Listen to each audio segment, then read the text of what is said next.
a Secretaria de Governo, além dos procuradores e a comunicação social. Vamos entender como é que funciona cada um desses setores, cada uma dessas atribuições. O gabinete ele vai depender, né, do porte ou da complexidade da prefeitura. Então, tem prefeito que tem um chefe de gabinete pronto, né? Não tem uma equipe gigantesca ao seu lado. Mas, por exemplo, prefeitos como na capital, a gente tem equipes enormes auxiliando o prefeito Firmino Filho. São várias pessoas compondo o gabinete dele, vários assessores que estão ali junto, trabalhando no dia a dia para informá-lo, né, para auxiliá-lo no diálogo com os demais poderes. Então, dependendo do tamanho da prefeitura, do tamanho da cidade, esse gabinete pode ser formado por 1 até 10, 20 pessoas, né? Ajuda no direcionamento do plano estratégico da prefeitura.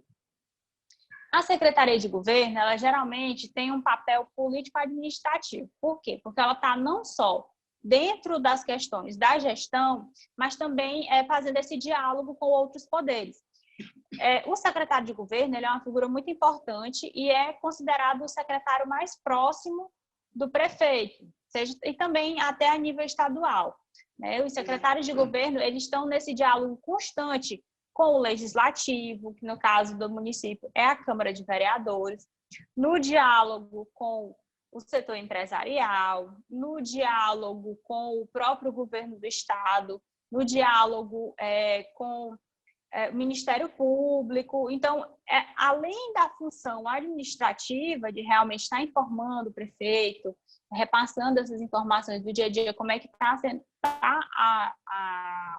a gestão, o município, tem também a questão do papel do papel político, né? De estar lá... Só um instantinho. Probleminha aqui. De estar lá recebendo, por exemplo, o vereador.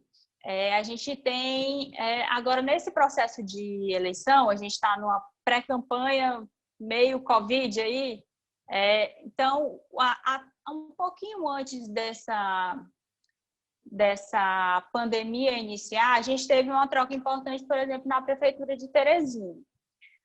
O prefeito Firmino precisava de uma pessoa que tivesse um diálogo mais próximo com os vereadores para tratar realmente sobre essa articulação de chapas, né? Porque a gente sabe que não tem mais essa questão de chapa proporcional de vários partidos se unirem para disputar a eleição numa chapa para vereador, então cada partido por si, é permitida a coligação para prefeito, então vários partidos se unirem em torno de uma candidatura a prefeito, mas não dá mais para os partidos se unirem para formarem uma chapa para disputar vagas na Câmara de Vereadores e, na época, para deputado. Então, o prefeito Firmino precisava de uma pessoa que tivesse essa articulação mais próxima com a Câmara de Vereadores.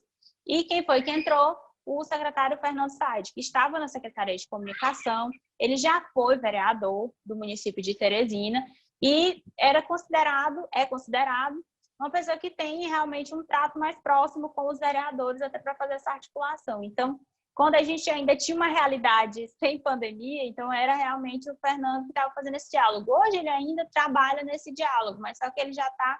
A gente sabe que o foco no momento é o combate ao coronavírus, a gente está numa situação de pandemia, então esse lado político ele está um pouquinho de lado. A Procuradoria. A Procuradoria é um órgão técnico, né, cuja função é representar e defender judicial e extrajudicialmente o município, ou seja, como se fosse o advogado do município, é quem vai estar lá nos processos representando a gestão. O ideal é que seja realmente uma pessoa da área do direito que assuma esse cargo, para poder tanto dar segurança para a gestão, como realmente ter conhecimento daquilo que a pessoa vai estar tratando no seu dia a dia. Então, uma indicação política numa procuradoria é muito arriscado. Então, já é, inclusive, motivo de pauta para nós, se nós nos depararmos com uma indicação para a procuradoria do município, de uma pessoa que não tem um histórico na área do direito, não questionando a competência de quem for indicado, mas a gente precisa ficar de olho nessa indicação. Será que ela foi só política? Será que os interesses do município não estão sendo deixados de lado? Então, a gente sempre tem que reparar esse tipo de indicação para pastas que são essencialmente técnicas. O ideal é que a gestão pública fosse formada apenas por técnicos, mas a gente sabe que não é assim que funciona. A gente sabe que existem diversas indicações políticas no meio da gestão. Mas essa é uma pasta em que o gestor precisa realmente dar essa atenção, esse caráter técnico, que é a Procuradoria do município. Secretaria de Comunicação Social. Não necessariamente secretaria. A comunicação social é quem vai fazer esse trabalho de divulgação das ações do município. Vai ter esse contato com os jornalistas, né, também nas campanhas que a prefeitura vai realizar, por exemplo, uma campanha de coronavírus, combate ao coronavírus, como a gente está tendo agora, havendo todos os municípios fazendo, o Estado fazendo, o governo federal. Isso passa pela área da comunicação social, tanto da comunicação social, como também da área da Secretaria de Saúde, porque precisa ser um trabalho em conjunto. Mas é a comunicação social que faz esse trabalho de divulgar para a sociedade, facilitar a divulgação à sociedade das informações de gestão. É necessário que seja uma secretaria? Nem todas as prefeituras têm uma secretaria específica para a comunicação social. Algumas têm apenas um setor na prefeitura, ou tem apenas uma coordenadoria, como é o caso aqui do governo do estado.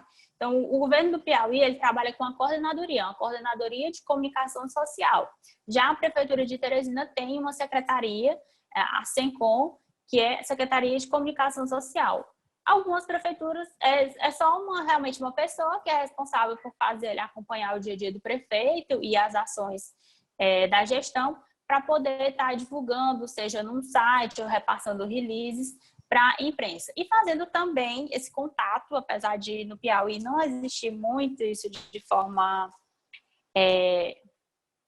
não é muito intenso esse trabalho, de comunicação com o jornalista mesmo, de fazer o jornalista conhecer a gestão. Porque o próprio trabalho de fiscalização do jornalista, ele é facilitado quando o profissional de redação conhece a realidade do município e conhece a realidade da gestão. Então, se chegar um jornalista de fora, aqui no Piauí, para ele cobrir o coronavírus, então ele vai ter uma dificuldade primeiro de conhecer a nossa realidade. Ele vai levar um tempo para poder estudar como é que estão os casos, por que a quantidade de casos é tanto aqui no Piauí. Então, esse trabalho de comunicação, ele poderia ser otimizado através dos profissionais da área de comunicação, do setor de comunicação das respectivas prefeituras e governos, para poder facilitar esse trabalho porque assim, se eu faço... Quem é que trabalha com a comunicação social? São jornalistas. Se eu faço com que o jornalista conheça mais da realidade do Estado, então os esclarecimentos da gestão, isso favorece a gestão, não no caso de favorecer de forma ruim, mas favorece a gestão porque a comunicação vai ser otimizada, né? O jornalista não vai informar coisas pressupondo algo sobre a gestão, não. Ele vai ter todos os dados, vai ter transparência, vai ter com quem falar com o assessor de imprensa, vai estar prontamente ali para atender. E esse trabalho aqui no Piauí, esse contato entre a assessoria de imprensa é restrito a alguns poucos órgãos. Não é todos os órgãos aqui no Piauí, não são todas as prefeituras que têm realmente esse trabalho de comunicação bem apurado. E aí nós passamos para os chamados órgãos meios, que a gente tem a Secretaria de Administração, Planejamento e a Secretaria de Finanças. Na escala também são 3 pastas muito importantes dentro da gestão, porque elas mexem com áreas muito sensíveis no âmbito do município. A Secretaria de Administração geralmente é quem cuida da folha do município, né? E vai cuidar também das questões patrimoniais e logísticas, por exemplo, administrar o patrimônio do município, os prédios, as cadeiras, os computadores, tudo aquilo que faz parte do patrimônio do município. E a logística é realmente facilitar como é que os projetos estão circulando ali e também a questão previdenciária. Muitas prefeituras têm já embutido essa questão previdenciária dentro da Secretaria de Administração, como faz, por exemplo, o governo do Estado com a SEADPREV, a Secretaria de Administração e Previdência. Então, em alguns municípios, alguns estados se confunde, está dentro da mesma pasta, em outros setores está separado, porque alguns estados têm, inclusive, a chamada previdência, ou a gente está passando por esse processo de previdência própria, né, de regras de previdência. Então, alguns estados alguns municípios já têm uma área específica de previdência própria para cuidar dessa parte. É também responsável pelas compras de gestão, que são o quê? São as licitações. São, às vezes, rotineiramente, está dentro da Secretaria de Administração, a equipe de licitação. As comissões de licitações funcionam dentro da Secretaria de Administração e nós já temos algumas gestões que estão realmente separando esse setor de compras, mesmo ainda subordinada à Secretaria de Administração, mas que estão separando esse setor de compras para poder otimizar, tanto separando como também centralizando, porque o rotineiro cada pasta faz sua compra, faz sua licitação. A Secretaria de Saúde faz a própria licitação para compra de medicamentos. A Secretaria de Transportes faz outra licitação para a área de estradas, para asfaltar um trecho de rodovia. Outra, na área da educação, licitação para fazer compra de livros. Mas para controle de gestão e também para para controle de gastos, muitas prefeituras estão centralizando essas compras. Só faz a Secretaria de Administração, ou então precisa ser autorizado pela Secretaria de Administração. É uma prática que é cada vez mais recorrente, até por conta da fiscalização dos órgãos de controle. Se o prefeito, se o governador, ele tem todas essas compras centralizadas em um único órgão, fica mais fácil para fiscalização interna e também para caso haja alguma denúncia sobre superfaturamento, sobre favorecimento, então fica mais fácil fiscalizar quando está no setor só. E evita também os abusos, né? Porque a gente sabe que a relação, quando ela está centralizada, é mais difícil de lá na ponta um assessor técnico, ou um próprio secretário mesmo, um coordenador, atuar de forma ilícita dentro de um processo licitatório. Então, é uma questão de segurança da gestão e também facilita para os órgãos de controle, né, para fazer esse trabalho de controle, né? Repetitivo, mas é o trabalho de controle. E a Secretaria de Planejamento faz o acompanhamento dos programas e projetos de gestão. Geralmente, a Secretaria de Planejamento trabalha em cima do chamado plano plurianual, que vai definir quais são as metas de gestão dentro daquele período, né? E acompanha obras, sabe como é que está o andamento dos projetos que estão sendo feitos pelo município. Secretaria de Finanças, como o nome já diz, trabalha com as finanças do município, trabalha com os recursos do município, com a organização financeira do município. Vai administrar também a questão do equilíbrio, né, entre receita e despesa. Que assim, como na casa da gente, não pode ter mais despesa do que receita. Aí, as receitas entram o quê? Que são os tributos, os impostos que são arrecadados no município e as transferências. No caso do município, a gente tem o fundo de participação do município. Também transferências na área da educação e os recursos do Tesouro Próprio. Então, além das despesas. Então, é a Secretaria de Finanças que fica responsável por fazer esse trabalho, junto, inclusive, com a Secretaria de Administração, lá com aquele setor de compras, de fazer esse ordenamento. Geralmente, quando as compras são centralizadas pelos municípios, o trabalho da Secretaria de Finanças, nesse controle, é muito mais fácil, né, para fazer com essa centralização. E, às vezes, é uma demanda da própria Secretaria de Finanças para que haja esse controle mais efetivo dos gastos do município. E aqui os órgãos fins, que são as secretarias que a gente conhece no dia a dia. Educação, saúde, obras, meio ambiente, trabalho, tecnologia, que são realmente aquelas que estão atuando em suas áreas específicas. A Secretaria de Educação cuida das escolas municipais, merenda escolar, Secretaria de Saúde, as unidades básicas de saúde, Secretaria de Obras, calçamento, Secretaria de Meio Ambiente, a questão de um riacho que o município possa ter, Secretaria do Trabalho, tem que desenvolver ações para fomentar o emprego no município. Então, são aquelas secretarias que estão atuando diretamente no dia a dia da população, que estão mais próximas do dia a dia da população e que interferem diretamente na qualidade de vida do cidadão. A gente está falando de prefeitos e, para fortalecer essa atuação a nível estadual ou até mesmo a nível federal, os prefeitos eles costumam nos estados se organizar em associações. Aqui no Piauí, a associação de prefeitos mais forte é a APPM, Associação, já voltando aqui, já próximo, Associação Piauiense de Municípios, APPM. Aí vocês que estão vendo aí na tela,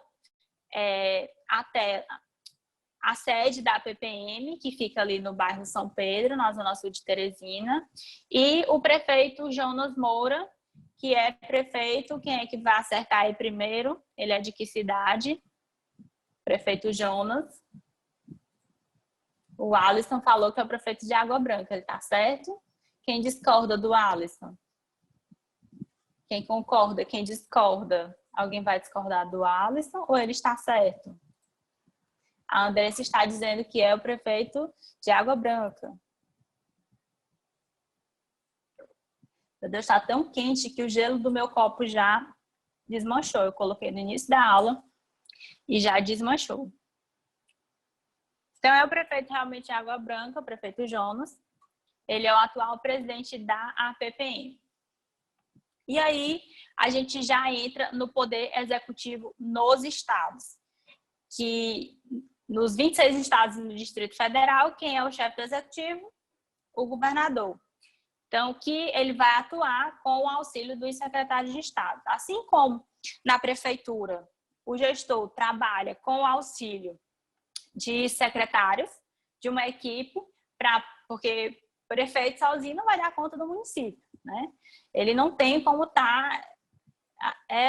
até tem, né? Mas é muito difícil que se faça um trabalho sozinho para administrar um município, por exemplo, como Teresina, que tem mais de 800 mil habitantes. Ele precisa de uma equipe para trabalhar com ele. Assim como nos municípios, nos estados também, os governadores montam a sua equipe de gestão formada por secretários de Estado. Seja na administração, que é chamado primeiro escalão, da administração direta. E a gente também tem a administração indireta, com algumas autarquias e diretorias que também completam esse trabalho de gestão. O governador é eleito pelo voto direto, então somos nós que elegemos os governadores dos nossos estados, né? E para um mandato de 4 anos, assim como é o mandato dos prefeitos. A gente já viu lá na aula passada que governador só pode ser reeleito por até uma vez. Então, elegeu-se o governador, na próxima eleição ele pode disputar a reeleição. Uma vez reeleito, ele não pode disputar o 3º mandato. E aí eu trouxe os trechos da Constituição Estadual para a gente entender direitinho como é que funcionam as atribuições do governador aqui no estado do Piauí.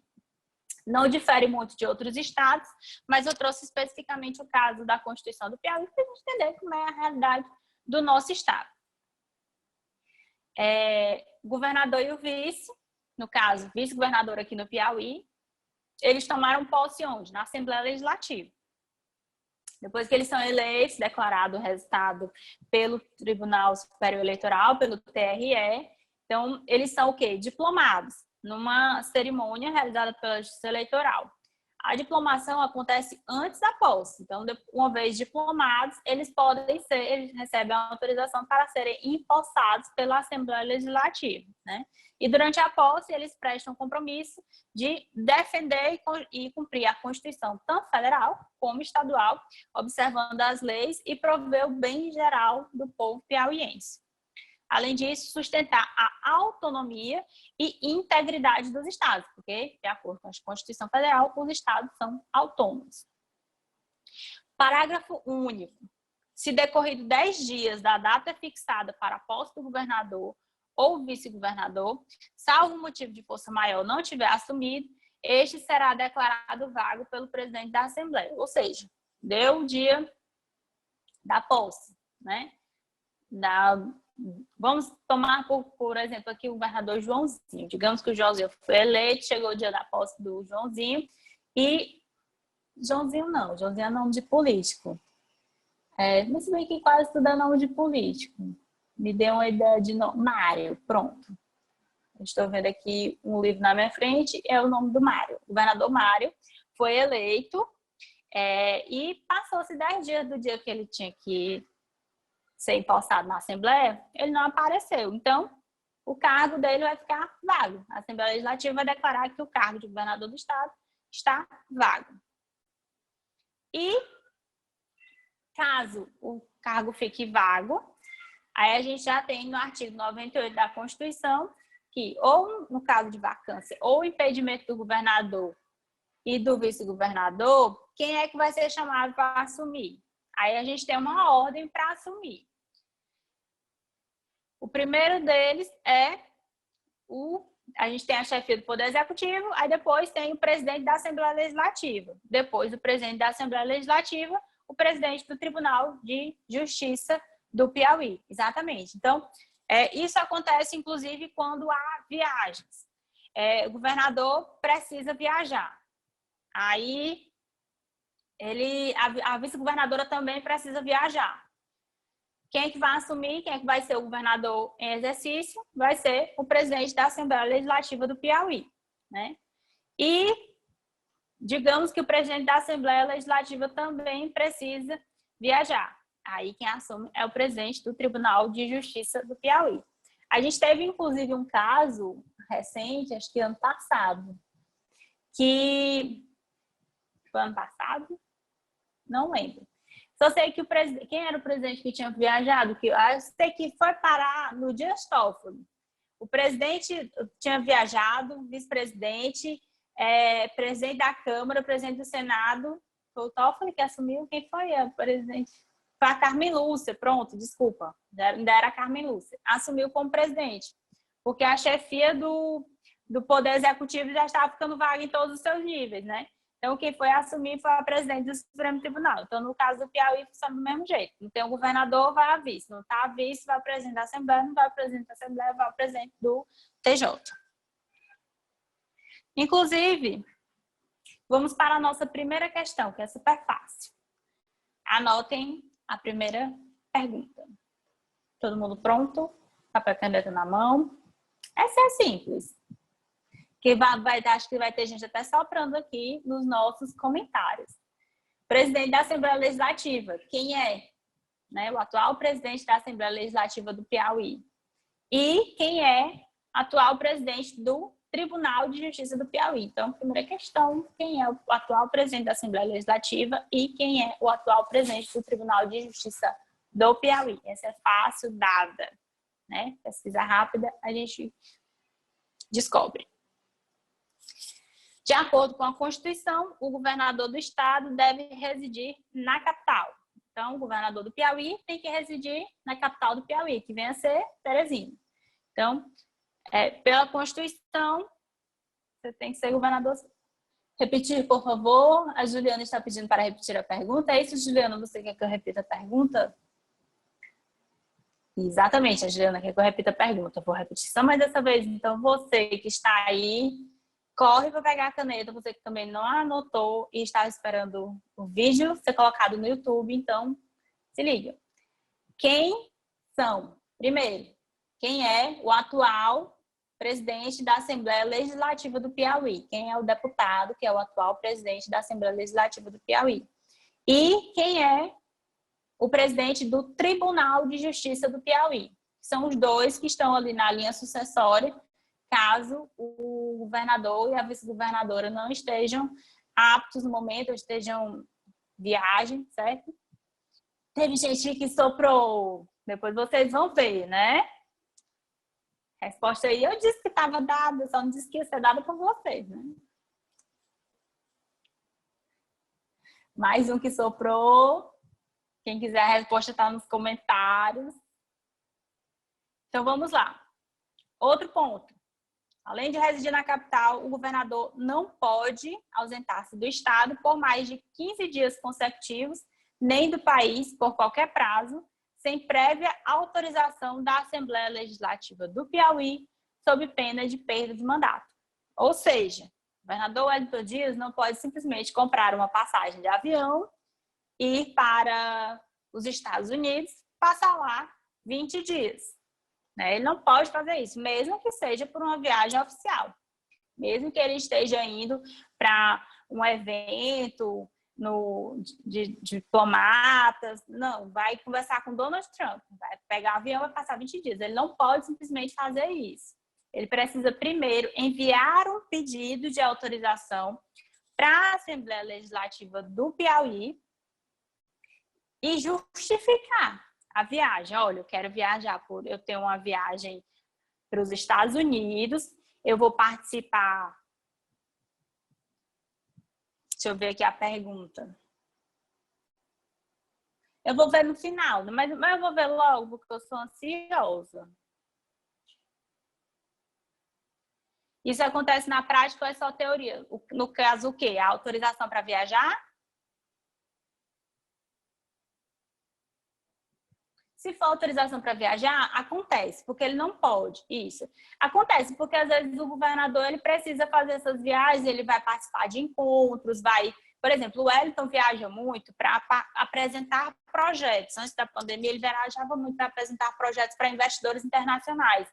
Então, ele passava de 15, 20 dias na Europa, participando de encontros com empreendedores, apresentando as PVPs do Piauí, né, projetos de investimento. Então, acontece esse tipo de viagem.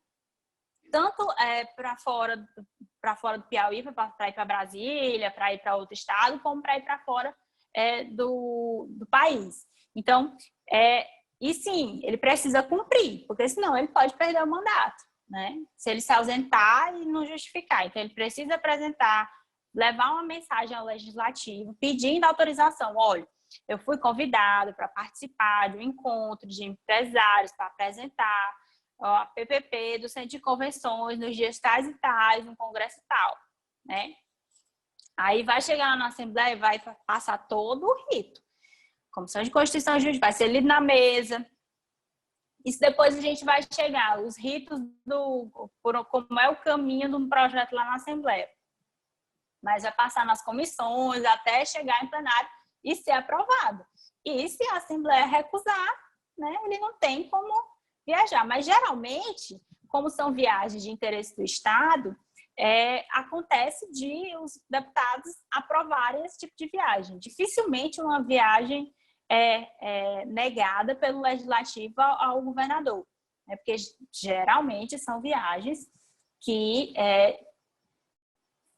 são por interesse do Estado, né? Atendem o interesse do Estado. O governador não poderá, sem prévia autorização da Assembleia Legislativa, ausentar-se do país por mais de 15 dias consecutivos sob pena de mandato. Então, o que vale para vice-governador é a mesma coisa. Então, precisa dar autorização para poder sair do país. Tratando-se de viagem oficial ao exterior, o governador e o vice-governador, no prazo de 15 dias, a partir do seu retorno, deverão enviar à Assembleia Legislativa um relatório circunstanciado sobre os resultados obtidos. Então, além de pedir autorização, ele precisa o quê? Apresentar à Assembleia, quando ele volta, um relatório do que foi feito durante essa viagem, e quais foram os resultados que o governo obteve durante essa agenda. Então, não é só fui, que ótimo, maravilhoso. Não. Tem que prestar contas à Assembleia Legislativa de como foi essa agenda. Foi apresentado investimento, conseguiu realmente fechar contrato, a gente vai ter projetos, trazer indústrias, empresas, por exemplo, né, para o estado do Piauí. Às vezes é para discutir empréstimos, né, com o Banco Mundial. Vai para o exterior para poder discutir isso, ou com algum outro banco internacional. Então, tudo tem que ser prestado contas para a Assembleia Legislativa. E, vamos lá, compete ao Estado, né, na figura do Estado como ente federado. Concorrente com a União, né, ou seja, o Estado vai poder legislar sobre o quê? Vai legislar sobre direito tributário, financeiro, penitenciário, econômico e urbanístico. O Estado também pode legislar sobre seu orçamento, como eu falei para vocês, assim como na prefeitura. O Estado, o prefeito com sua equipe, o governador com sua equipe que elabora o orçamento. Então, o orçamento ele é encaminhado para a Assembleia Legislativa para ser discutido como é que vai ficar a divisão dos recursos para os demais poderes. Juntas comerciais, custos de serviços forenses, são os custos de serviços judiciais, que a gente fala as custas judiciais. Então, é o Estado que estipula quanto é que vai ficar esses valores, geralmente eles são revistos com um diálogo com o Poder Judiciário, e outros temas também aí no slide que o Estado pode legislar. Floresta, caça, pesca, fauna, conservação da natureza. Aí já no seguinte, proteção do patrimônio histórico, responsabilidade por dano ao meio ambiente. Então, é uma extensa lista do que o Estado pode legislar, ou seja, que ele pode apresentar projetos para tratar sobre esses temas, para debater junto com a Assembleia Legislativa. Aí eu já vou pular isso porque é uma lista muito extensa e tem inclusive uma lista lá na Constituição Estadual que eu vou repassar para vocês, o PDF, para a Nívia poder compartilhar, e também de temas que o Estado pode legislar em comum com a União e os municípios. Também é uma lista extensa. E aí ficaria muito maçante para a gente ficar lendo tudo aqui. Então, está lá na Constituição, no artigo 14 da Constituição, certo? Voltando. Artigo 15. O Estado poderá celebrar convênios com a União, com outros estados, com outros municípios, com repartições ou órgãos da administração direta, inclusive fundacional, para execução de suas leis, serviços ou decisões, por servidores federais e estaduais. Esses convênios geralmente são para facilitar e é muitas vezes usado para desonerar a gestão pública. Então, um setor, uma empresa ou a própria União faz esse convênio para ajudar, por exemplo, a custear uma obra, né? Então, faz um convênio. O governo do Estado pode fazer um convênio com a União para concluir as obras do Centro de Convenções, por exemplo. Faz um convênio, a União entra com parte do recurso, o Estado entra com a contrapartida para poder desonerar um pouco o Estado, porque a gente sabe que é uma obra grande, apesar de que está aí há muitos anos para ser concluída. Então, para finalizar uma quadra de esportes, finalizar uma escola, então é possível fazer esse tipo de convênio para poder diminuir custos para o Estado, né? E garantir esse auxílio federal, ou no caso dos municípios, garantir um auxílio do Estado para realizar algum serviço, para concluir alguma obra. Beleza? E aí, vamos lá, mais um momento em que você vai pegar o seu caderninho, pegar a sua caneta, para anotar a nossa próxima questão. Prontos? Posso falar? Está todo mundo ok? Eu vou querer que vocês citem pelo menos 2 casos reais, tá? De convênios celebrados pela gestão estadual, certo? Pode ser convênio com o município ou convênio com a União. Então, 2 casos simples. Esses convênios eles são muito recorrentes na gestão. Então, eu quero que você fale, fez convênio para a obra tal, e o valor que a União entrou, né, para essa obra, a contrapartida do Estado.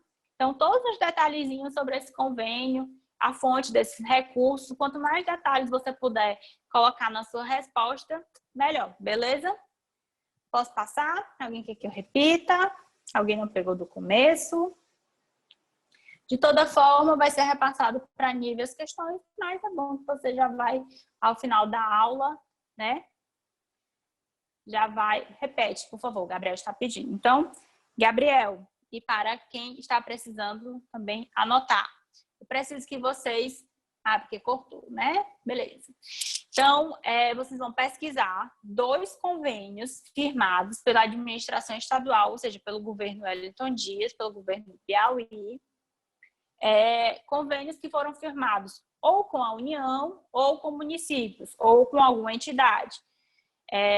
De preferência, se vocês puderem pesquisar desse ano, né? Convênios desse ano. Se não der, convênio do ano passado, mas convênio que seja dessa gestão, desse governo, do governo Wellington Dias. Você vai pesquisar o convênio que foi feito, para que foi esse convênio? Foi para uma obra, foi para concluir, foi para um projeto na área social? Então, pesquisa como foi que a União, por exemplo, se foi um convênio com a União, como é que a União participou, qual foi o recurso que a União entrou, qual foi o serviço que a União ofereceu e a contrapartida do Estado. Então, anotem valores, anotem fonte de recursos, beleza? Ok? Posso passar? Estou passando. Vamos para as competências do governador do Estado. Assim como tem as competências do prefeito, competências do governador. Não difere muita coisa, né? Mas a gente vai ver o que diz a Constituição Estadual sobre as competências do governador.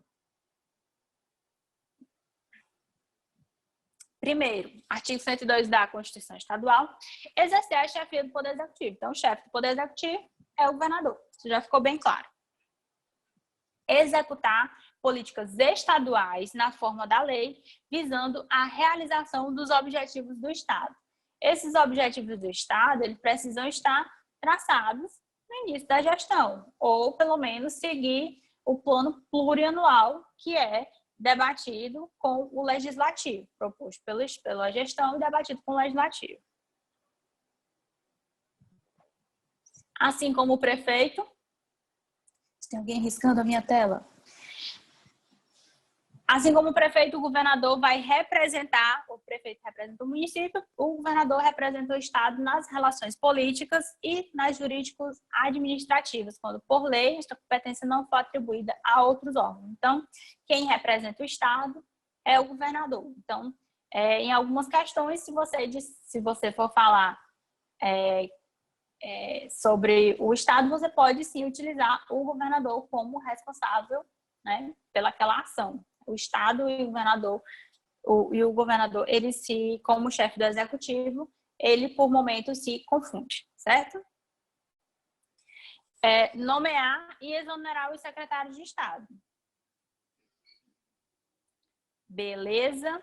A Nive está dizendo, por favor, não mexa no compartilhamento. Não risquem minha telinha, tá? Porque eu vejo quando vocês riscam. Se foi um erro, tudo bem, vocês estão perdoados, quem riscou. Nomear e exonerar os secretários. Então, essa nomeação, geralmente, a equipe é formada bem no comecinho do mandato, né? Por exemplo, o governador foi empossado e a primeira coisa que ele vai fazer é montar o seu gabinete, montar aquela equipe, que é a primeira, né? Que são os mais próximos, secretário de governo, secretário de planejamento, secretário de finanças, que são as pessoas que estão mais próximas, que vão realmente ajudar, inclusive, ele a montar o restante da equipe. Então, o primeiro trabalho, inclusive quando a gente vai fazer nossas coberturas, assim que o governador assume, que ele é eleito, na verdade, a gente já começa a discutir quem é que vai ser a equipe do prefeito, né? Até porque, como essas indicações a gente estava debatendo lá no começo, elas têm certo viés político, a gente vai atrás. Ah, mas quem é o partido que vai indicar a Secretaria de Educação? Né? Quem é o grupo político que vai indicar a Secretaria de Saúde? Então, tem o caráter político também nessas indicações, e quem faz as indicações é o governador. A gente até fala na chamada cota do governador, né, nessas indicações. Esses cargos que são os mais importantes, inclusive é o caso do Wellington, ele tem a chamada cota do governador, ele tem a cota dele. Não, Secretaria de Finanças sou eu que indico, não tem indicação política não tem assim, espaço político a partir do A ou B, indicar a Secretaria de Finanças. Secretaria de Educação também é uma indicação da cota pessoal do governador. Secretaria de Governo, Secretaria de Planejamento. Então, são pastas que são, primeiro, importantes da vida do cidadão e são pastas que movimentam orçamentos gigantescos. São os dois maiores orçamentos, o orçamento da saúde e da educação. Então, é de praxe que essas duas pastas, além da Secretaria de Governo, como eu disse para vocês, é considerado braço direito, esquerdo, cabeça, mão e pé do governador. Então, essas pastas principais, primordiais, que mexem muito com a folha de pagamento, por exemplo, a Secretaria de Administração, então elas têm uma indicação que são, geralmente, da cota do governador, assim como também lá no município, que são da cota do prefeito. Aí essas pastas que são consideradas menores, têm os orçamentos menores, que é pasta da tecnologia, pasta de meio ambiente. Então, elas têm uma indicação, muitas vezes, de um viés político. Às vezes, geralmente não. Às vezes, vem um técnico, por exemplo, vai para a Secretaria de Meio Ambiente, vai uma pessoa que trabalha realmente na área do meio ambiente, mas que a indicação veio de uma cota política. Foi o partido que ajudou a eleger o governador na campanha, estava lá, formou chapa com ele e, como foi eleito, conseguiu esse espaço de indicação. Essa equipe, ela é formada geralmente no início da gestão. Então, já nas primeiras semanas, essa equipe do primeiro escalão, ela é montada pelo governador, mas, ao longo da gestão, ela é modificada. Tem alguns fatores que fazem essa movimentação, que fazem com que o governador movimente sua equipe. A gente tem o fato de que alguns desses indicados são deputados. Um deputado federal, um deputado estadual, ele pode assumir um cargo na gestão estadual, né? Um deputado, a gente tem no Piauí caso de vários deputados, a gente teve até ano passado mais de uma dezena de parlamentares estaduais que estavam nomeados como secretários de Estado. Deixaram seus cargos na Assembleia, seus mandatos na Assembleia Legislativa, se afastaram do mandato, porque você não perde o mandato. Se você é um deputado eleito para a Assembleia Legislativa, você não perde o mandato por virar um secretário de Educação, por exemplo. Você se afasta, pede licença do mandato e assume o cargo lá na secretaria. Então, a gente tem algumas mudanças por conta disso, dentro da questão dos mandatos, principalmente para quem está em Brasília, que tem as emendas impositivas para indicar. Então, agenda, né? Na época de indicar as emendas impositivas, quem é deputado federal já deixa o cargo aqui no Piauí, volta para Brasília, o suplente sai do mandato, e aí vai lá, indica as emendas, depois volta para a pasta de novo, né? A gente tem esse afastamento aí que dura, às vezes, 2, 3 semanas, e tem essas mudanças. A mudança, as indicações que são políticas, a gente já sabe, se o político brigar, perde o cargo. Então, há também essa questão da exoneração por rompimentos políticos. Então, um partido que fazia parte da base do governo, teve um desentendimento, não faz mais parte, e aí o governador pega e tira o espaço do indivíduo, né? Perdeu o cargo que tinha. Aí faz outra indicação. Então, quem é nomeado secretário não necessariamente vai ser secretário da gestão toda, né? Pode haver essas mudanças, seja por questões políticas, seja por questões técnicas. A gente vê aí no governo federal as questões técnicas gerando movimentação dentro das pastas, né? Técnicas e políticas. Então, qualquer momento que o governador achar que deve mudar o seu secretário, ele vai mudar. Ou diretor de órgão, diretor de autarquia. Voltando, competência do governador, compete ao governador exercer com auxílio dos secretários a direção superior da administração estadual. Então, coordenar todo o trabalho dentro da administração. Ele vai também dispor sobre a organização, o funcionamento, a reforma e a modernização da administração estadual na forma da lei. Então, o que acontece? Deixa eu abaixar aqui para eu poder mostrar minhas costinhas, que eu estou com dor nas costas.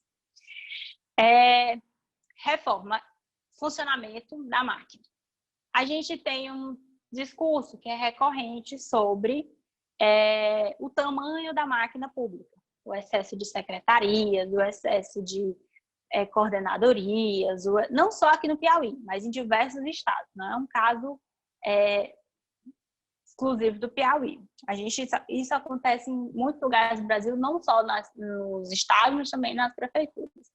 Sobre esse discurso de enxugar a máquina, ou de que precisa criar mais uma secretaria para cuidar disso, que a gente também tem o inverso, né, da necessidade de criar algumas pastas para cuidar especificamente de algumas áreas. Então, o que acontece? Geralmente, quando muda-se de um governador para o outro, né, ou de um prefeito para o outro, a gente tem essa reorganização da máquina pública, que é o quê? O prefeito não quer, por exemplo, que seja Secretaria de Educação e Cultura. Ele quer que seja a Secretaria de Educação e que tenha a Secretaria de Cultura. Ele não quer mais que seja só a Secretaria de Administração, ele quer aglutinar, ele quer a Secretaria de Administração e Previdência trabalhando juntos. Então, isso pode ser discutido, né? Isso pode acontecer. Não é que o governador encerrou o mandato com 20 secretarias, que o próximo necessariamente vai ter que manter as 20 secretarias. Ele pode aumentar, botar 25, 27, ou ele pode diminuir para 15 secretarias, 12 secretarias. Então, essa questão da organização da máquina, isso cabe ao governador e é livre ao governador. Ele pode fazer isso. Claro que isso é discutido com o legislativo. Então, por quê? Porque criar uma pasta, você está criando cargos. Se você cria cargos, você gera impacto na folha de pagamento. Se você gera impacto na folha de pagamento, você pode esbarrar na chamada lei de responsabilidade. A lei de responsabilidade é que controla essa questão das despesas e dos gastos da gestão pública. Então, se eu estou gastando muito com o pessoal, eu posso ser enquadrado na lei de responsabilidade fiscal. A gente também vai discutir isso nas próximas aulas. A gente vai ter uma aula para tratar sobre a lei de responsabilidade, sobre os limites da lei de responsabilidade, quando a gestão está desrespeitando esses limites. Então, essa organização da máquina cabe ao governador. Ele pode fazer isso. Como a gente teve o Wellington, por exemplo, nesse mandato que ele assumiu. Ele veio com a política de enxugar a máquina. Houve uma discussão na Assembleia sobre coordenadorias, sobre secretarias. Então, isso é de livre escolha do gestor, desde que debatido, como diz a Constituição, desde que feito na forma da lei. Então, é preciso que isso esteja devidamente regulado em lei, seja colocado em lei essa organização. Até porque será a lei das atribuições de cada pasta, de cada secretaria, de cada coordenadoria, o que vai atuar, e também é necessário um orçamento para aquela pasta.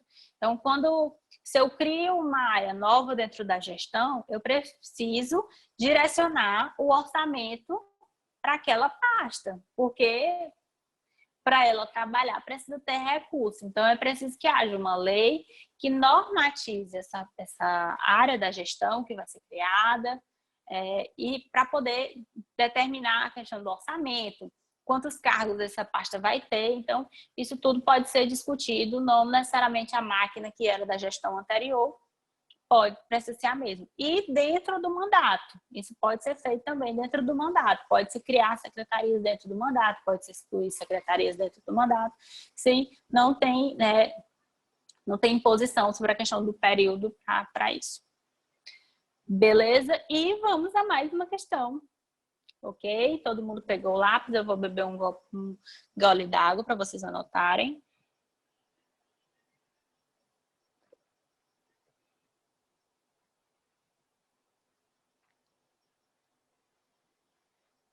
Eu vou querer o quê?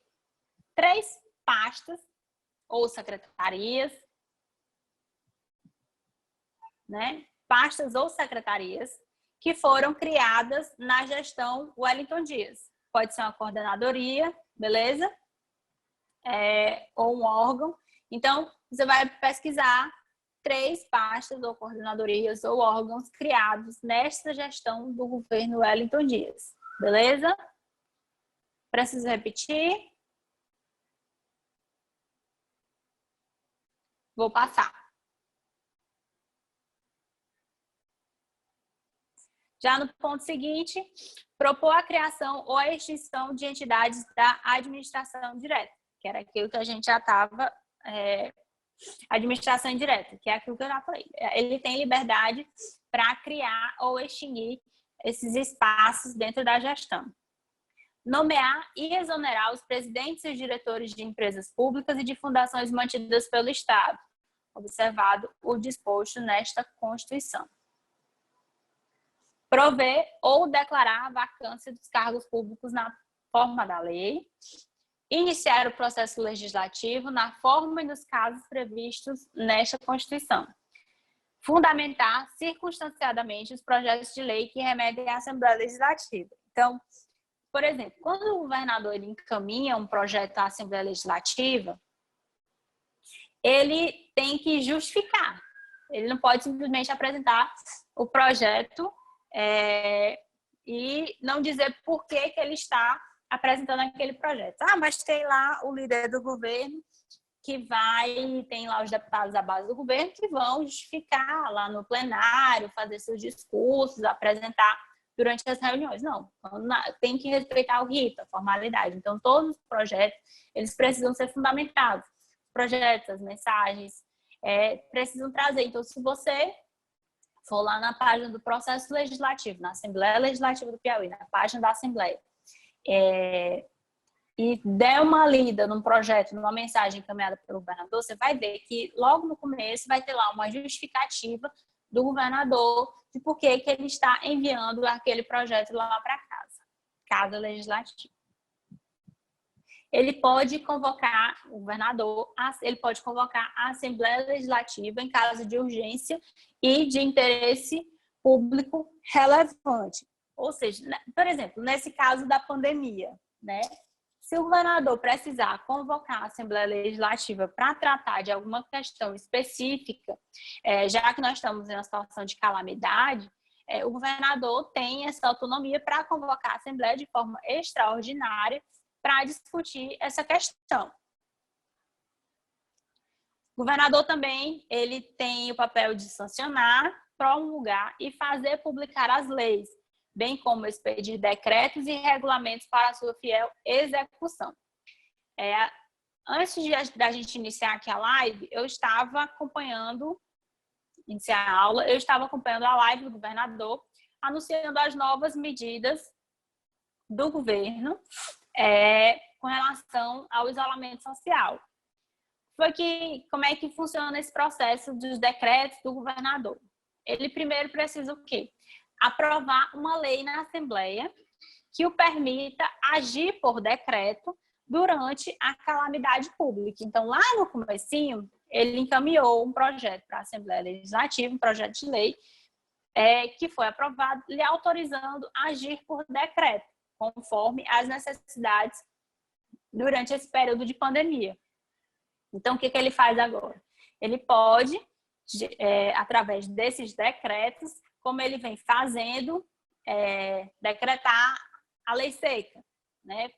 Impedir a comercialização e o consumo de bebidas em locais públicos.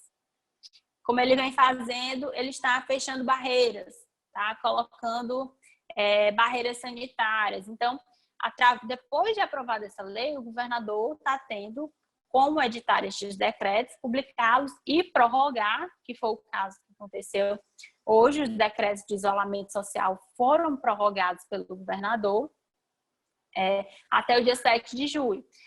Assim como também nos municípios. Nos municípios, a Câmara Municipal aprova uma lei que autoriza os prefeitos a agirem por decretos conforme a necessidade ao longo da pandemia. Porque já pensou toda vez que o governador, que o prefeito precisa ter que movimentar a Assembleia, fazer o projeto andar por todas as comissões para que esse decreto seja expedido. Então, o trabalho na gestão pública ficaria muito dificultado. Então, para isso existe a figura dos decretos. Beleza? Vetar projetos de lei, total ou parcialmente.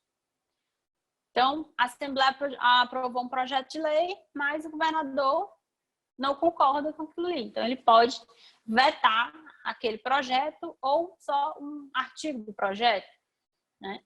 Então, o governador tem esse poder de vetar projetos de lei. Remeter os planos de governo e respectiva mensagem, expondo a situação do Estado à Assembleia por ocasião da abertura do período legislativo com solicitação das providências, medidas e reformas julgadas necessárias. Então, todo começo de ano, a gente tem também um evento que já está na agenda jornalística, que é a leitura da mensagem do governador. Então, já na primeira sessão legislativa do ano, na abertura do período legislativo, o governador vai à Assembleia para fazer a leitura da mensagem do Executivo. Essa mensagem, ela traz tanto os resultados, no caso do último ano de gestão, se o gestor já tiver exercido, no caso, o ano anterior, né, como apresentar os planos para o próximo ano.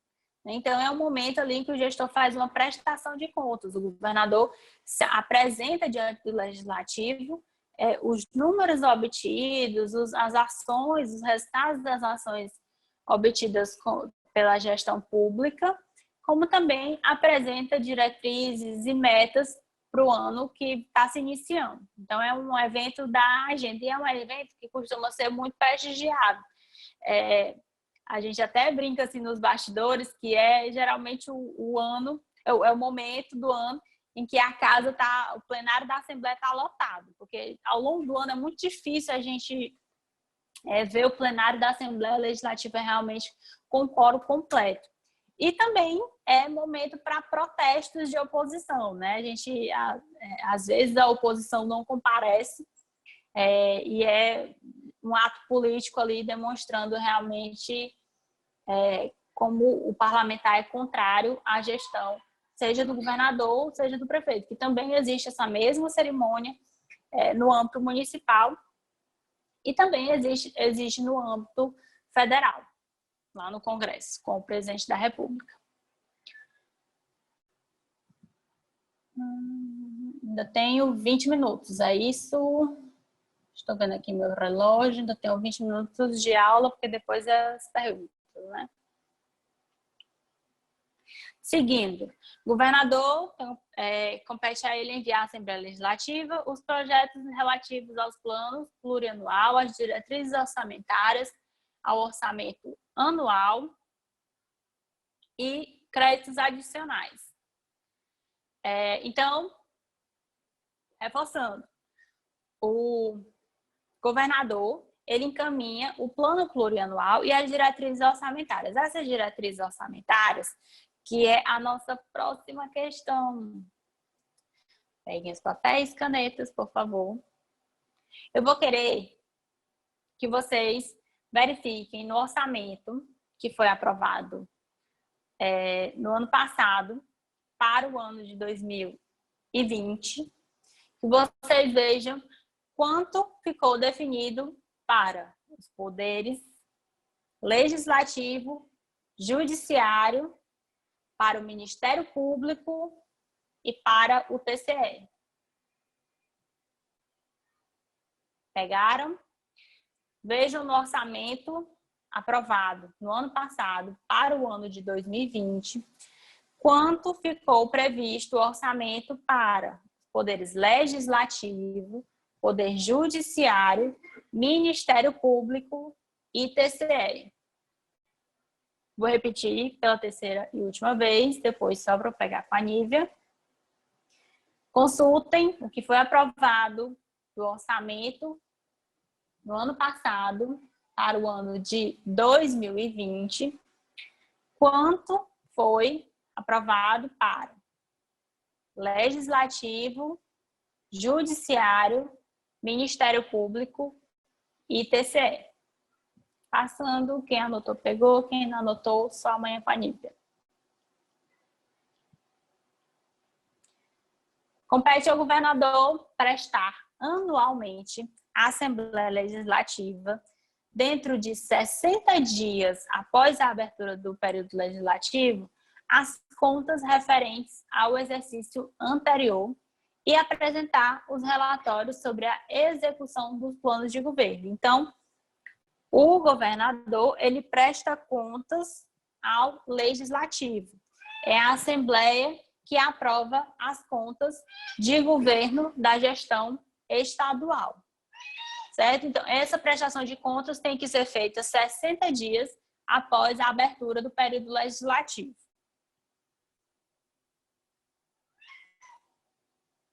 Compete ao governador celebrar convênios ou acordos com entidades de direito público ou privado, sujeitos a referendo da Assembleia Legislativa. Então, o governo, quando vai prestar convênios, eles podem ser, quando vai firmar convênios, eles podem ser submetidos à aprovação da Assembleia Legislativa.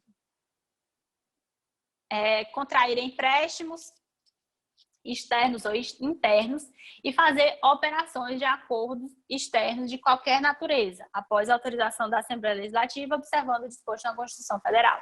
Essa questão dos empréstimos é muito recorrente também aqui no Piauí e muitos estados, não só no Piauí, não é exclusivo também. Mas é um assunto que costuma ser muito debatido pela imprensa, questão dos empréstimos que são feitos pelo governo estadual. Eles precisam ser autorizados pela Assembleia Legislativa. Então, o governador discute primeiro com a instituição financeira se tem crédito para fazer aquela operação financeira, aquele empréstimo. A partir daquele plano que também vai definir onde é que esses recursos vão ser empregados. O projeto que é encaminhado à Assembleia Legislativa para esse tipo de empréstimo, ele já tem que dizer de onde é que vem esse recurso, sobre a liquidez do banco, se para que obra vai ser destinada, se são para vários municípios, quais são os municípios que vão ser beneficiados. Então, todo esse plano tem que estar sendo apresentado para a Assembleia Legislativa, que vai dizer se autoriza ou não o poder público estadual a contrair esse empréstimo. Tem também a questão das garantias que precisam ser apresentadas pelo Estado. Então, todo esse processo ele é discutido na Assembleia Legislativa. O governo não pode simplesmente pegar um empréstimo, que nem a viagem, não pode simplesmente pegar, fazer as malas e sair viajando. Não, o empréstimo também ele precisa ser debatido e discutido com a Assembleia. Isso e é um tema que geralmente gera muita discussão, não só na imprensa, mas dentro da casa. São audiências públicas, são reuniões nas comissões, chama o secretário para participar da reunião para explicar o porquê daquele projeto. É um tema que gera muito debate dentro dentro do seio político, do âmbito político, como também no âmbito da imprensa. O governador é que exerce o comando superior da Polícia Militar, do Corpo de Bombeiros, como também da Polícia Civil, e tem o papel de promover seus oficiais e nomeá-los para os cargos que lhes são privativos. Nomear os magistrados e os conselheiros do Tribunal de Contas nos casos previstos nessa Constituição. Nomear o Procurador-Geral do Estado e o Procurador-Geral da Defensoria Pública. O Defensor Público Geral, observado o disposto nessa Constituição e na lei.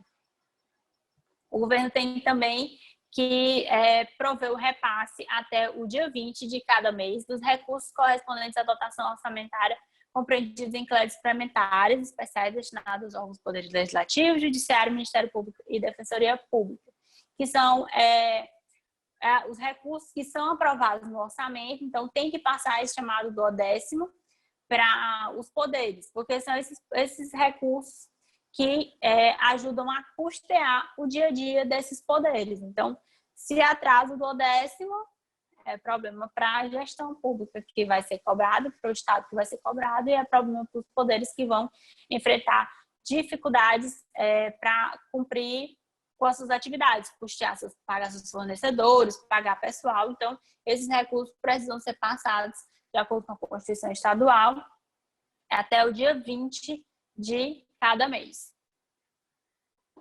Com relação aos secretários de Estado, as atribuições dos secretários. Os secretários de Estado serão escolhidos dentre brasileiros maiores de 21 anos e no exercício dos direitos políticos. A gente fez a atividade da semana passada para definir o que é o pleno exercício dos direitos políticos. A lei disporá sobre a criação, estruturação, atribuições e extinção de secretarias de Estado. Então, como a gente falou há alguns minutos, é preciso ter uma lei que diga o que é que aquela pasta faz e qual é a atribuição daquele secretário. Não basta simplesmente dar vontade de fazer uma secretaria dos direitos dos animais e não ter diretrizes para a atuação dessa secretaria. Precisa ter planos, precisa ter metas, é preciso ter orçamento e é preciso ter as atribuições do gestor que vai comandar essa pasta.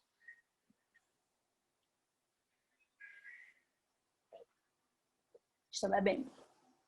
Compete ao secretário de Estado, além de outras atribuições estabelecidas nessa Constituição, exercer a orientação, coordenação e supervisão dos órgãos e das entidades de administração estadual na área de sua competência e referendar os atos e decretos assinados pelo governador. Então, como é que se diz? Cada um no seu quadradinho, né? Então, a atuação tem que ser dentro daquela área de competência. Não dá para o secretário de meio ambiente querer fazer caçamento. Até dá, se for um projeto que realmente se comprove que o interesse está dentro das diretrizes da pasta do meio ambiente. A Secretaria de Educação comprar leito de hospital, né? Não dá para fugir das regras de dentro da pasta. E as secretarias elas têm que agir conforme os decretos assinados pelo governador, que é o governador que está acima dos secretários. Expedir instruções para a execução das leis, decretos e regulamentos. Então, por exemplo, a prefeitura, o governo do estado decreta que as aulas da rede pública só podem retornar por conta da pandemia, como está agora, 31 de agosto. Só pode voltar em 31 de agosto. Aí ele diz lá no decreto que é a Secretaria de Educação que vai definir como será feita a retomada das aulas.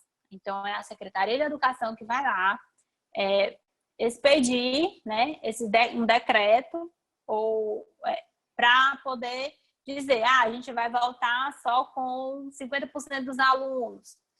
Os professores que estão no grupo de risco não podem frequentar a escola, eles precisam continuar no isolamento. Então, a partir de um decreto do governador, as secretarias vão agir para dar instrução e garantir a execução desses decretos, tanto dar diretrizes, como também fiscalizar o cumprimento desses decretos, dessas ordens assinadas pelo governador. Tem que prestar conta, né, apresentar ao governador relatório anual dos serviços realizados na secretaria. Compete também aos secretários encaminhar à Assembleia Legislativa informações pedidas por escrito ou especificadamente pela mesa diretora, importando crime de responsabilidade, a recusa ou o não atendimento do prazo de 30 dias, bem como o fornecimento de informação falsa. Isso é prática diária na Assembleia Legislativa, um deputado solicitar informações a uma determinada pasta. seja sobre a atuação, relatório de prestação de contas da gestão, seja para perguntar a um secretário de educação por que a obra daquela escola não foi feita, seja para perguntar ao secretário de saúde os gastos realizados com a campanha do coronavírus, por exemplo. Então, os deputados, eles, de forma diária, praticamente, eles solicitam informações aos secretários de Estado, não só ao governador, mas ao secretário de Estado, porque é o secretário que está acompanhando mais de perto a execução dessas ações. Então, o secretário ele tem obrigação de responder esses pedidos de informações que são formulados pela Assembleia Legislativa. Então, geralmente, o pedido é formulado pelo deputado e é passado à pasta pela mesa diretora. Tem seu presidente, vice-presidente, secretários, a gente também vai ver depois como é a composição da mesa diretora, que no caso da Assembleia Legislativa.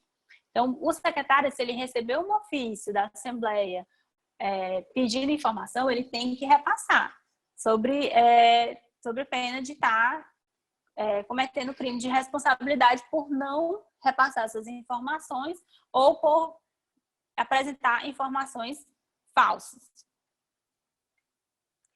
Os secretários de Estado nos crimes comuns serão processados e julgados pelo Tribunal de Justiça. Mas caso, a Constituição Estadual também diz, caso esses crimes sejam cometidos também junto com o governador ou com o vice-governador, a Assembleia é que vai definir sobre esses crimes. Beleza? Quantos minutos eu ainda tenho? Eu ainda tenho 6 minutos, né? Então, prestem atenção aí na tela de vocês. Eu vou mostrar para vocês como é que vocês podem consultar a questão dos projetos e pedidos de informação feitos pelos deputados aos secretários de Estado. Estão acompanhando aí minha tela, né?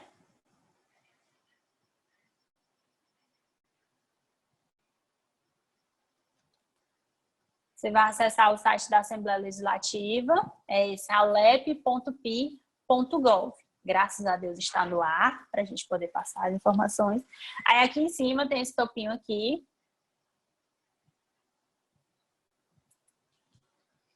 E tem aqui matérias legislativas. Lá em parlamentares tem matérias legislativas. Vai abrir uma outra página.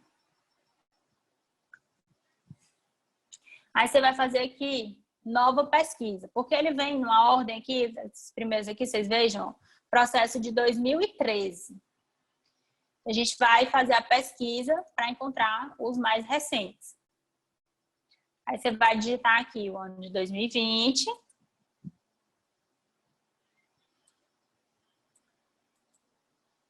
Vai botar aqui por data, em ordem decrescente. Se você quiser já direto para um deputado, você coloca o nome do deputado, ou coloca uma expressão. Se não, se você quiser pegar geral, é só colocar pesquisar.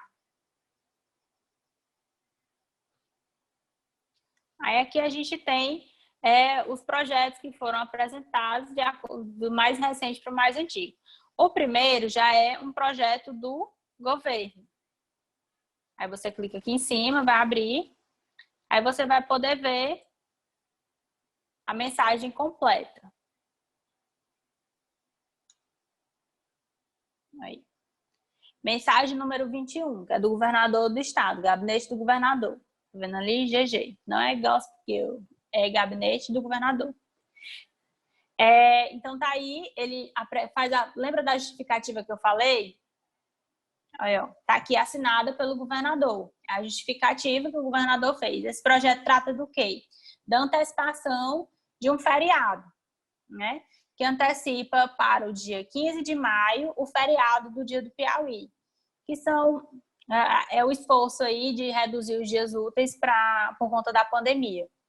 Então, primeiro, quando a gente vem a mensagem do governador, a primeira coisa que vai ter é exatamente essa justificativa do governador explicando é que o governo tem realizado um esforço concentrado no combate e enfrentamento da Covid, adotando várias medidas, né? Aí o presente projeto de lei tem como finalidade antecipar o feriado em virtude da excepcional decorrente crise sanitária. Aí depois dessa justificativa é que você vê de fato o projeto de lei. Aí vem o texto do projeto. Projeto de lei número 14, de 7 de maio de 2020. Aconteceu para 15 de maio do ano em curso, o feriado alusivo do Dia do Piauí.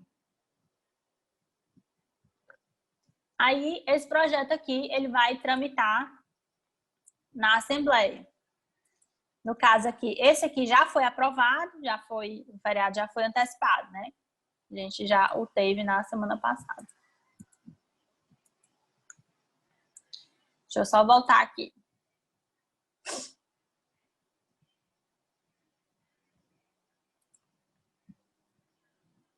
Nessa página aqui você vê,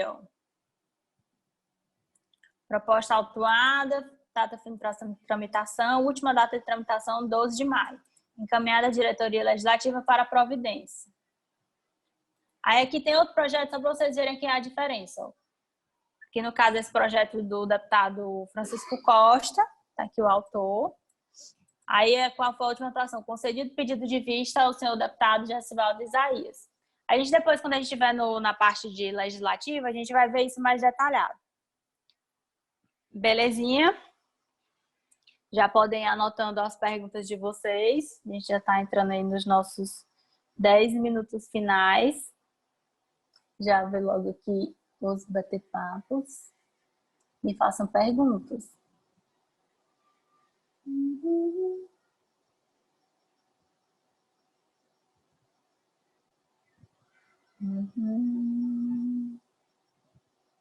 Vocês não me fizeram perguntas?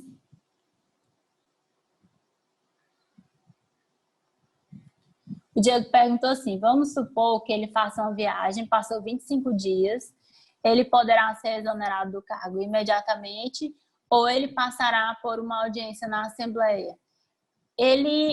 Eu vou consultar, mas ao que eu me recorde aqui de cabeça, ele vai ser primeiro afastado, né, do cargo. Aí, claro que ele vai poder justificar por que ele passou esses 25 dias.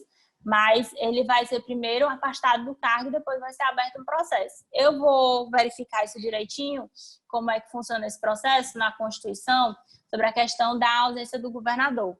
Mas não é automático. Passou 25 dias, já vai perder o mandato. Tem um processo, né? Ele vai ser primeiro afastado e depois se decide sobre a questão de como é que se diz, sobre a questão da perda do mandato dele, certo? Mas eu vou ver direitinho o passo a passo desse processo, que na Constituição, eu não lembro se é na Constituição ou se é lá mas acho que é na Constituição que isso está previsto. Olha a resposta das questões. Vocês me fizeram perguntas? Vocês não me fizeram perguntas. Nessa página encontramos convênios? Não. Essa parte, os convênios vocês vão encontrar na parte de transparência do governo estadual. Já é no site do governo. É no pi.gov.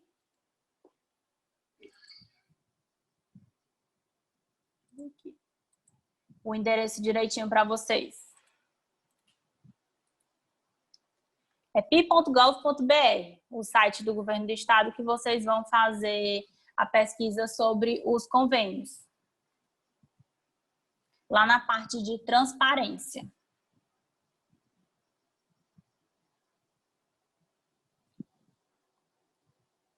Alguém tem mais pergunta? Vocês não fazem perguntas? Eu vou ficar olhando para perguntas de vocês.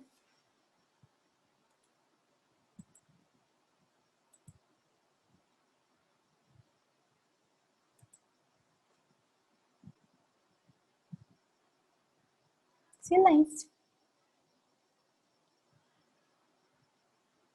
Ver se tem alguma pergunta aqui que eu passei, que eu não vi. Tem não. Vocês não têm dúvidas? Ficou tudo claro? A gente ainda tem 8 minutos. Vocês querem que eu mostre como é que vê os convênios? Vocês querem, né? Se vocês querem. Vou compartilhar aqui a tela de novo.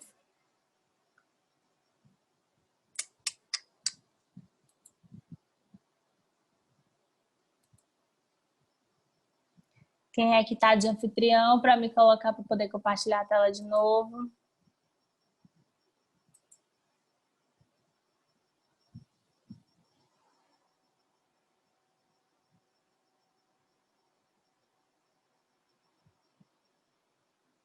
Então, ver se agora deu.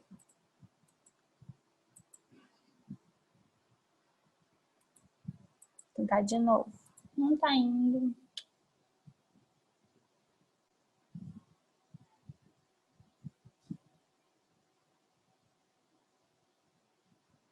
Ver se agora vai.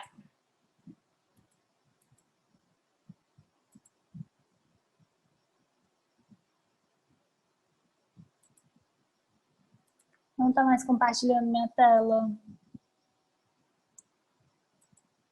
Agora foi. Está todo mundo vendo aí a página do Governo do Estado?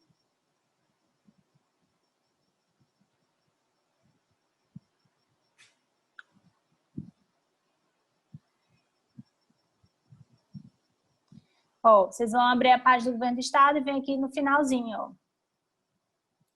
Transparência.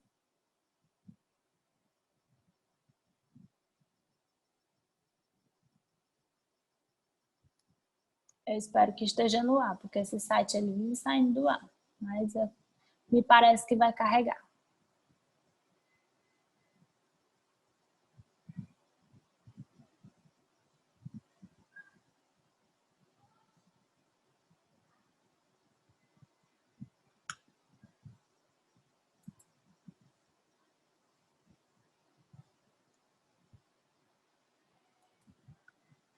Estão vendo aí? Ó, tudo bem simples. Despesas, servidores, receitas, convênios e parcerias, diárias, passagens, licitações, obras. Então, você vem aqui na página da transparência, acessou o site do Governo do Estado. Lá no finalzinho tem o link para você acessar. E aí, é só vir aqui em convênios.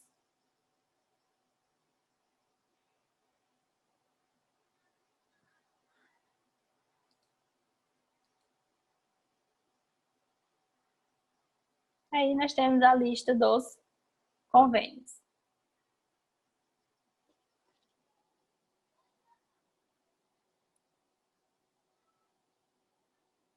Como é que foi dito? Deixa eu ver o bate-papo. Aí você pode consultar no site da Transparência Federal.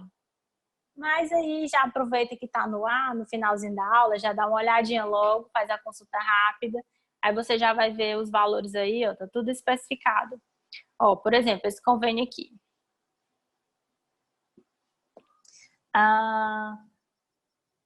Esse primeiro. Ponto de cultura da Casa do Cantador. Foi pensado para tornar o local através dessa biblioteca. Aí tem uma descrição aí do convênio, do objeto. Aí tem o valor concedente. Aí tem contrapartida, valor transferido, valor executado. Aí quem é o concedente? A Fundação Cultural do Piauí, Fundac. Aí conveniente, a Associação dos Violeiros e Poetas Populares. Aí tem a data aí da execução. Deixa eu tirar isso aqui. Tá melhor. Aí aqui tem convênio com a Prefeitura de Pedro Laurentino, Prefeitura de Alagoinha, Prefeitura de Teresina. Aí você pode escolher jogo político da época da pandemia. Tem gente que sumiu. Eu acho que o mais interessante dessa pandemia... Então, vocês já só para finalizar aqui, Diego. Então, deu aí para todo mundo ver como é que faz a questão da pesquisa dos convênios, né? Acesse o site do governo, pi.gov.br. Aí lá no finalzinho tem um link para a página de transparência. Na hora que você abre o portal da Transparência do Estado, lá já tem as informações sobre os convênios, ok? Ah, vamos lá, sobre o comentário do jogo político, eu acho que o que mais assim me chama a atenção é exatamente o sumiço de alguns políticos que... Ai, meu Deus.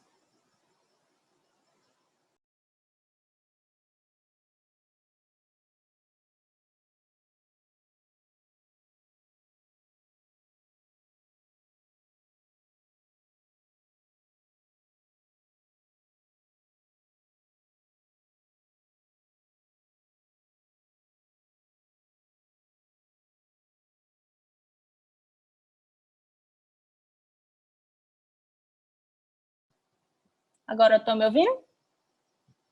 Foi agora? Pronto. Sim, 2 minutos. Ao invés de alguns políticos aproveitarem esse momento para se destacar, firmar parcerias, mas muita gente sumiu. Tem gente que, porque não está tendo as sessões presenciais da Câmara, da Assembleia Legislativa, você não escuta mais falar, né? As pessoas simplesmente... não é porque nem que a mídia não está dando visibilidade, mas porque tem gente que realmente sumiu, ninguém sabe, ninguém viu, entrou literalmente em isolamento, né? E não é só o isolamento social, não, é o isolamento mesmo do mundo. Eu acho que é interessante para a gente ver quem são essas pessoas, né? Para depois, lá no futuro, a gente cobrar delas, porque que no momento tão grave como esse, elas simplesmente desapareceram e decidiram não participar ativamente desse processo político-social, né? Que está sendo a questão do Covid-19. Porque essa pandemia vai ter muitas implicações sociais. E quem está se omitindo agora, eu acredito que vai ter sérias consequências nesses 2 anos, tanto no âmbito social como no âmbito político. Pode custar caro, pode custar alguns mandatos, essas pessoas que estão sumindo nesse período. E interessante essa união aí entre Wellington Dias e Firmino, mas que a gente sabe que é momentânea, né? Tem muita gente aí falando sobre essa união, Wellington Dias e Firmino, mas isso não passa de uma questão de cenário mesmo, necessidade, né? Acho que não vai ter implicações políticas aí dessa aliança entre os dois, não. Né? Temos que encerrar. Ok, vocês não fizeram perguntas, muito obrigada, boa noite, tchau para vocês, vão dormir. E quem quiser, né, pesquisar logo agora as perguntas, quem não, amanhã eu mando pela Nívia. Tchau, beijo, até semana que vem.